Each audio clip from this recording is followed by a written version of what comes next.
નમસ્કાર મિત્રો, હું છું અર્પણ બિલવાળ અને અર્પણ બિલવાળ મસીદીઓના યુટ્યુબ ચેનલની અંદર તમારું સ્વાગત છે. અને આ વિડીયો બનાવવાનું એક ખાસ કારણ છે કે આ ધરતી ઉપર આ કળિયુગના સમયની અંદર ઘણું બધું તાપમાનનું ટેમ્પરેચર વધી ગયું છે. અલગ અલગ જગા ઉપર આગ લાગી રહી છે. પણ પવિત્ર બાઇબલ વચન દ્વારા આ વિડીયો દ્વારા આપણે કંઈક શીખવાનું છે. તેના માટે આ વિડીયો પહેલેથી લઈને છેલ્લે સુધી અવશ્ય દેખો, પૂરો વિડીયો દેખો અને વિડીયો દેખ્યા બાદ શેર કરો, સબસ્ક્રાઈબ કરો, કમેન્ટ કરો, લાઈક કરો અને બીજા લોકો સુધી પહોંચાડો અને પ્રભુ તેના લોકોની સુરક્ષા અને સંભાળ રાખશે. પ્રભુ ઈસુના પવિત્ર અને મધુર નામમાં આપ સર્વને પ્રેમી સલામ. જઈશું. હું આશા રાખું છું કે તમે બધા વિશ્વાસી ભાઈઓ, બહેનો, બાળકો પ્રભુમાં આનંદ અને ખુશીમાં અને પ્રભુની સુરક્ષામાં હશો એવી હું આશા રાખું છું. વાલા ભાઈઓ અને બહેનો, આ ધરતી ઉપર આજની તારીખની અંદર 45થી 46 ડિગ્રી તાપમાન ઘણું બધું વધી ગયું છે. અને આ ધરતી ઉપર ઘણું બધું લૂ વાય છે અને ઘણી બધી જગાઓ ઉપર આપણે સાંભળીએ છીએ કે અલગ અલગ જગાઓ ઉપર ગાડીઓ સળગી જાય છે. અલગ અલગ જગાઓ ઉપર ઘરો, મકાનો સળગી જાય છે. રાજકોટની અંદર પણ TRPનું ગ્રુપ એ આખું સળગી ગયું. દાહોદની અંદર પણ એક બાઇક સળગી ગઈ. એ વાલાઓ, આકાશમાંથી એટલું બધું તાપમાન પડે છે ધરતી ઉપર કે ઘણા બધા લોકોને આ જોઈ શકાતું નથી. પણ હું આશા રાખું છું કે આ ધરતી ઉપર ઈશ્વરના વચન શું કહેવા માગે છે એ વચનને આપણે દેખીએ, મનન કરીએ અને આ કળિયુગના સમયની અંદર પ્રભુની સુરક્ષા નીચે આપણે રહીએ, પ્રભુની સુરક્ષા હેઠળ રહીએ. પ્રભુ આપ દરેકને સુરક્ષા કરે, રખવાળી કરે એવું હું આશા રાખું છું. આવો આપણે એક ટૂંકી પ્રાર્થના કરીએ અને પ્રભુના પવિત્ર વચન સાંભળીએ અને શીખીએ. ધન્યવાદ પવિત્ર પ્રભુ, રાજાઓના રાજા, દેવોના દેવ, સર્વશક્તિમાન પ્રભુ, આકાશ અને ધરતી બનાવનાર માલિક ઈસુ પ્રભુ, અમે પ્રાર્થના કરીએ છીએ. તમે મહાન છે, અમે માણસ, મટોડી ધૂળ, અમે કશું નથી. તમે મહાન છે. તમારા પવિત્ર વચનો આ કળિયુગના સમયની અંદર અમારા જીવનમાં તમે ઉતરવા દો પ્રભુ. તમારા વચનોમાં અમારું જીવન છે પ્રભુ ઈસુના નામમાં. વાલાઓ, આપણે પ્રભુ ઈસુના પવિત્ર વચન દેખીએ. લૂકની લખેલી સુવાર્તા 12મો અધ્યાય અને 49 કલમ. પ્રભુ ઈસુનું વચન એમ કહે છે, હું પૃથ્વી પર આગ નાખવા આવ્યો છું અને જો તે સળગી સૂકી હોય તો હું બીજું શું ચાહું. વાલાઓ, આ જગતની અંદર ઘણું બધું લૂ વાય છે, ઘણા બધા ગરમ વાયરા વાવે છે અને ઘણી બધી જગ્યા ઉપર આગ સળગી ઉઠે છે. પ્રભુનું પવિત્ર વચન એમ કહે છે કે હું પૃથ્વી ઉપર આગ નાખવા માટે આવ્યો છું. જો તે સળગી સૂકી હોય તો હું બીજું શું ચાહું. આ ધરતી ઉપર આગ લગવાનું ચાલુ થઈ ગયું છે, પણ એ આગમાંથી પ્રભુ તેના લોકોને સંભાળવા માટે એક સારું વચન આપે છે.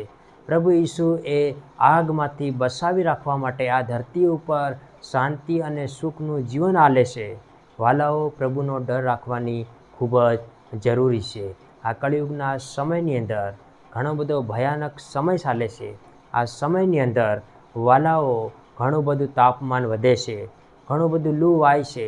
અલગ અલગ જગાએ ઘણું બધું ટેમ્પરેચર વધી જાય છે અને અલગ અલગ જગા ઉપર અલગ અલગ ઠેકાણે તમે ને હું આપણે જાણીએ છીએ કે અલગ અલગ જગાએ ઘણી આગ આજે લાગી જાય છે. આજે આપણે બાઇક લઈને જઈએ તો પણ આપણા મોઢા ઉપર રૂમાલ બાંધવો પડે છે અને લૂ વાય છે. તડકામાં ઊભું રહી શકાતું નથી, કામ ધંધો કરી શકાતું નથી. મહેનત કરીએ તો પણ પરસેવો આવી જાય છે અને ઘણું બધું લૂ વાય છે. પ્રભુનું વચન કહે છે, હું આ ધરતી ઉપર આગ નાખવા માટે આવ્યો છું, પણ પ્રભુ તેના લોકોને એ આગથી બચાવશે, ચોક્કસ બચાવશે. વાલાઓ, પ્રભુનું વચન આપણે દેખીએ. ગીતશાસ્ત્રની લખેલી સુવાર્તા 91મો અધ્યાય અને 14 કલમ. પ્રભુએ કીધું, તેણે મારા પર પ્રીતિ બેસાડી છે માટે હું તેને બચાવીશ. તેણે મારું નામ જાણ્યું છે એ માટે હું તેને ઊંચો કરીશ. જે કોઈ પ્રભુ ઉપર પ્રેમ કરે છે, પ્રભુના નિયમને પાલન કરે છે, તે આ સળગતી આગમાંથી પ્રભુ તેને બચાવી લેશે. પ્રભુનું વચન કહે છે, આ ધરતી ઉપર હું આગ નાખવા માટે આવ્યો છું, એ સળગી ઉઠ્યું હોય તો હું બીજું શું સાહું? આ જગતનો અંત નજીક છે. આ જગત એક દિવસ નાશ થશે. પ્રભુનું વચન કહે છે, હું આ ધરતી ઉપર આગ નાખવા માટે આવ્યો છું. અલગ અલગ જગાએ આગ હળગી ઉઠી છે.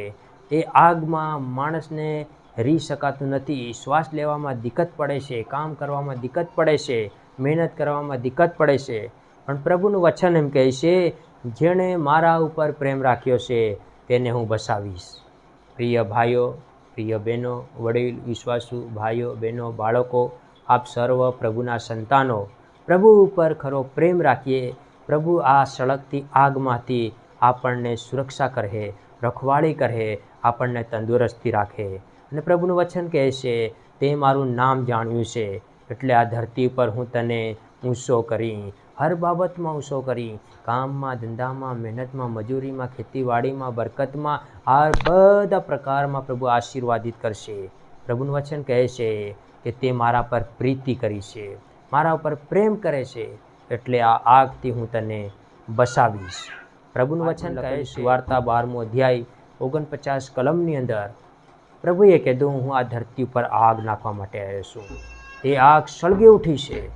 એ આગ સળગી ઉઠી હોય તો હું બીજું શું સાહું? પ્રભુ કહે છે કે આ ધરતી ઉપર આગ પડી રહી છે. બાઇબલની અંદર દેખો, સદોમ ગમોરાની અંદર જ્યારે લોત અને તેનું પરિવાર રહેતું હતું, એ જગાઓમાં આજુબાજુ ઘણા બધા લોકો પાપમાં, શ્રાપમાં, અંધકારમાં, દેવથી વિરોધી, દેવના નજરમાં સારું શોભે નહીં એવું કામ કરે. પ્રભુએ ત્યાં કેમિકલ નાખ્યું, આગ નાખી, અને એ જગા ઉપર આજે પણ દરોડું ઉગતું નથી.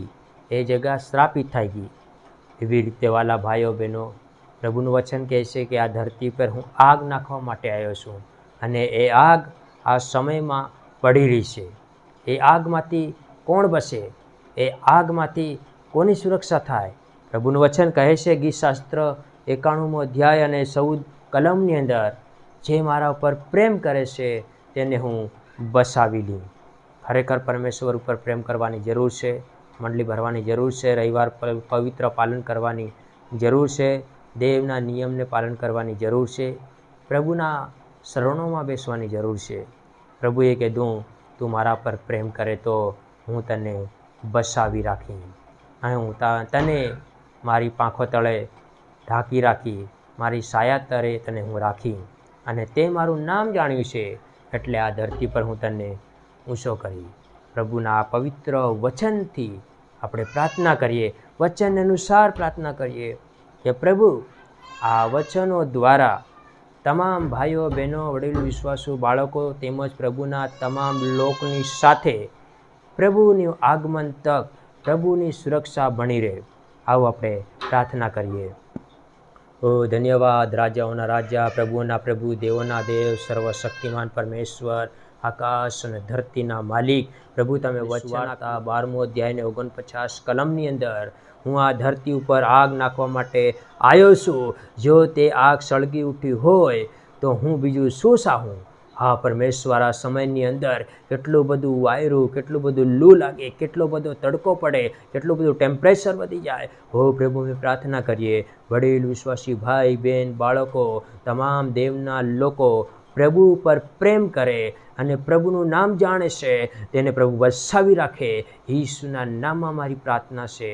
પ્રભુ આ વિડીયો દ્વારા બધા લોકો પ્રભુનો ડર રાખે અને પ્રભુ તેઓને બસાવી દે એવું પ્રાર્થના કર્યું. મન, મહિમા, ગૌરવ તમને આપીએ પ્રભુ યેસુના નામમાં. આ વચન દ્વારા, વિડીયો દ્વારા તેટલા લોકો સાંભળે છે, બધાને આશીર્વાદિત કરો, બધાને બસાવો પ્રભુ, બધાની સુરક્ષા કરો પ્રભુ. અમારી પ્રાર્થના છે પ્રભુ યેસુના નામમાં. સાંભળો અને ગ્રહણ કરો બાપ.